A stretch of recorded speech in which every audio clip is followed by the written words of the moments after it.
Oh mon adorable petit Jack, je suis heureuse que tu sois de retour. Tu m'as tellement manqué. Ce sont les premiers mots prononcés par ma mère après m'être éveillé d'un long sommeil. Mais pourquoi ne pouvais-je pas bouger mon corps? Oh mon Dieu, est-ce que j'étais paralysé? Un médecin est arrivé et m'a tout raconté. D'où Jésus?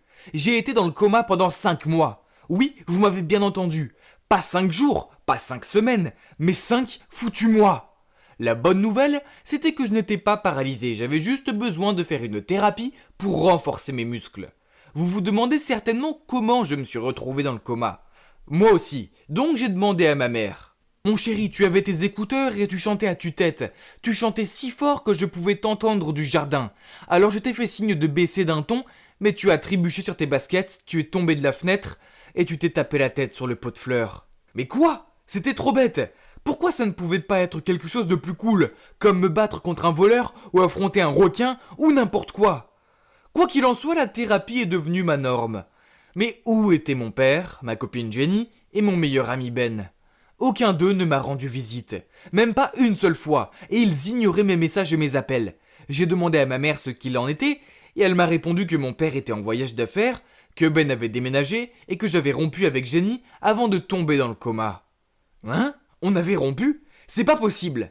Je ne me souvenais pas d'avoir rompu. En fait, la dernière chose dont je me souvenais était de lui avoir envoyé un sticker ringard d'un chat en lui disant qu'elle était miaougnonne.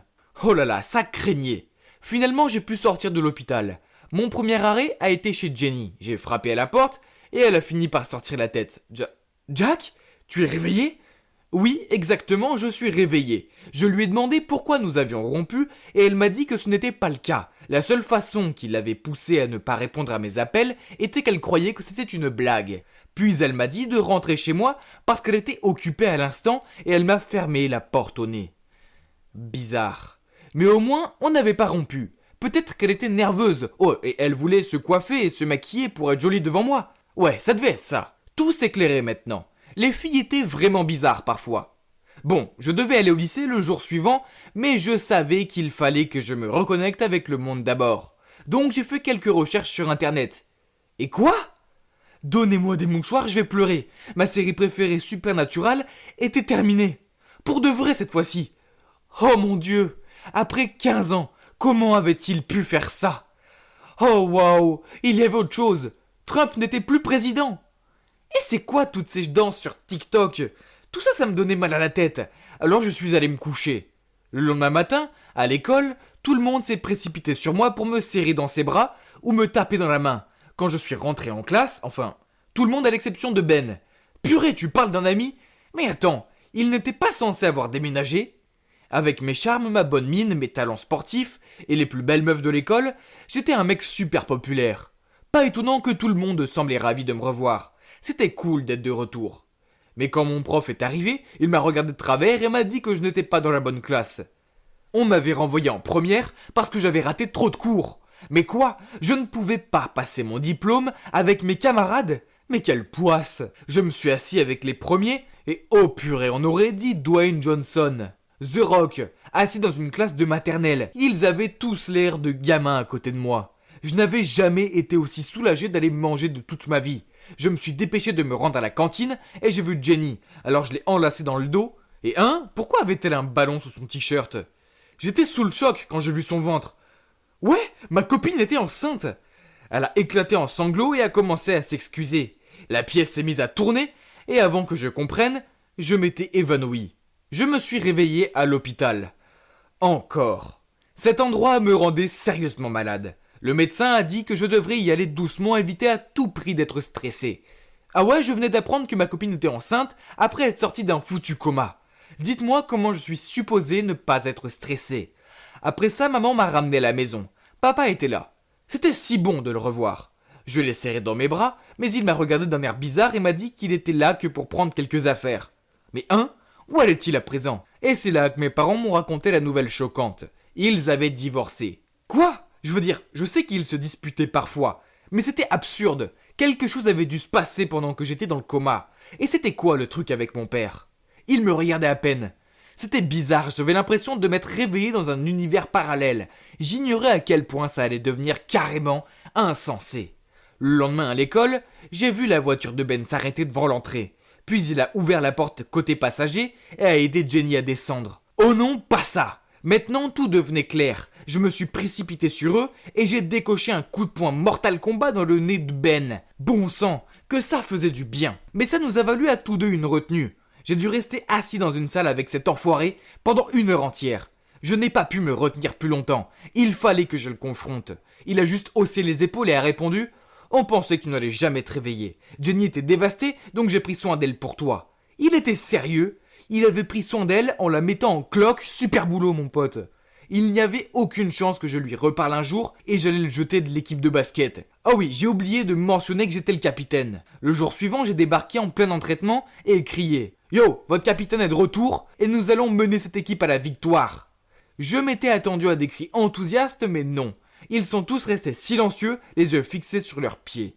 Puis l'entraîneur est arrivé et m'a dit que j'étais exclu de l'équipe pendant au moins 6 mois. Ordre du médecin. Et devinez qui était le nouveau capitaine de l'équipe. Ouais, personne d'autre que mon super amigo Ben. Si je comprends bien, j'étais dans le coma. Donc mon meilleur pote Ben ici présent a non seulement piqué ma copine, mais aussi ma position en tant que capitaine. Waouh, qu'on me remette dans le coma s'il vous plaît, parce que cette vie craint. Pas étonnant que ma mère m'ait dit qu'il avait déménagé. J'aurais aimé qu'il le fasse. J'étais furax et j'avais besoin de parler à quelqu'un. Alors je suis allé chez mon père. J'allais frapper quand j'ai entendu des voix à l'intérieur entre mon père et une femme. Je me suis faufilé à la fenêtre et j'ai commencé à filmer avec mon portable. Mais attendez, ce n'était pas une meuf quelconque, c'était Jenny. On ne peut pas cacher cela à Jack pour toujours. Il ne découvrira jamais, à moins que tu ne lui racontes. Alors continue à jouer le jeu. Voilà l'argent pour le mois. Maintenant je pars. Oh mon Dieu! Je ne pouvais pas le croire. Ok, laissez-moi récoller les pièces. Mon père avait une liaison avec Jenny et le bébé était le sien. Ma mère l'avait découvert et avait divorcé, puis m'avait menti pour me protéger. Mais papa ne voulait pas le bébé, alors Jenny avait fait croire à Ben que le bébé était le sien. À présent, tout prenait un sens. Heureusement, j'avais la séquence de sa traîtrise. Il était temps de le menacer avec. Après tout, étant un élu local, la dernière chose qu'il voudrait serait que ce soit révélé au grand jour. Je trafiquais un faux email auquel j'ai joint la vidéo. Je connais ton sale petit secret et je vais te faire payer. Il a tout de suite répondu qu'il était prêt à payer 10 000 € pour la vidéo. Alors je lui ai donné un rendez-vous dans le parc à minuit. J'ai aussi envoyé la vidéo à Jenny et lui ai dit de venir dans le parc à moins qu'elle ait envie que ça fasse le buzz. J'y suis allé plus tôt et les ai attendus 2 heures après m'être caché dans un buisson. Ils ont eu l'air surpris de se voir, mais rien ne les avait préparés à me voir surgir du buisson. Oui, une crampe en criant « Voyons voir ce que nous avons là. Mon très cher père et mon adorable petit ami ayant un bébé ensemble. » J'ai pris mon portable tout en poursuivant. « Comment as-tu pu me faire ça à moi et à maman? Je crois qu'il serait juste que le monde sache ce dont tu es capable. » Mon père m'a supplié d'arrêter, mais j'étais furieux. Si furieux que j'allais le publier quand Jenny a soudain hurlé « Ne pouvez-vous lui dire la vérité maintenant ?»« Oh Seigneur, quoi encore ?» Mon père soupira et commença à tout m'avouer.